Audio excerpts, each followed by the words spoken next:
This is Hunter. She's a black lab. She's 14 months old. And she's a warrior in the fight against COVID. Hunter received training to recognize the scent of the coronavirus. If she smells it, she will give a signal and then get a toy. Nothing found in this second grade gym class at the L.G. Norse Elementary School in Norton, Massachusetts. So she goes on to play with some of the children. But then Hunter is brought into the school library. Good girl. And while first graders have music class on the other side of the library, Hunter abruptly sits down. A signal that We do have some odor, presence of COVID odor on this bookshelf. She actually just sat. Good girl. So what I'll do is I'll praise her, good girl. Let her wait it out a little bit, kind of dial it in, try to narrow it down. we know COVID-19 primarily spreads through the air, and Hunter is searching there too. And odor is almost like a cone. If you could picture a cone, the source of the odor is strong at the base like it was on the bookshelf, and then the odor goes out into a cornstalk. This is Duke. He's Hunter's partner in the Canine COVID Patrol. This is the school cafeteria. He stops abruptly and sits too.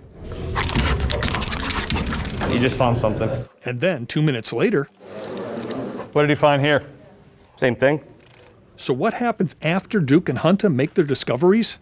We notify parents in terms of if we have information that a student is specific in that seat, we want parents to have that right to make a decision about do they want to test and state the student, do they want to pull the student, or just keep an eye out for symptoms. In addition, after the detector dog makes a hit, the areas are disinfected. The now regular visits of these dogs to Bristol County schools, police stations, city halls, and other locations is a result of research done at Florida International University. Kenneth Furton is the provost there and a scholar in forensic chemistry. Normally, you can train dogs to above 90% accuracy. And when we trained these COVID-19 dogs, and we did double-blind studies, and we published them in a peer-reviewed journal, we actually received a 97.5% average accuracy in double-blind trials. However, there is acknowledgement that things like density of a space or an unmotivated dog can make accurate canine COVID hits harder to come by. The research is promising, but it's still early. Are you concerned that parents here and other people here will say, we don't need to mask up all the time. We don't need vaccines. We don't need to test. We have the dogs. This is not to replace what CDC and DPH are telling people in the communities about what to do.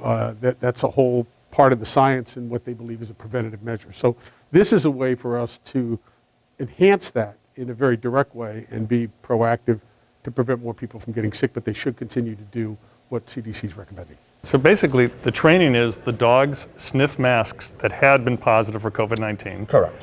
And that's how they got their training. Correct. If I take off my mask, Yes, sir. Hunter can smell my mask and tell me if I have COVID. Correct. Okay, let me take it off. Correct. I'm going to put this other one on in the meantime. All right, Hunter. I'm going to put it right here. Yep, no problem. Okay.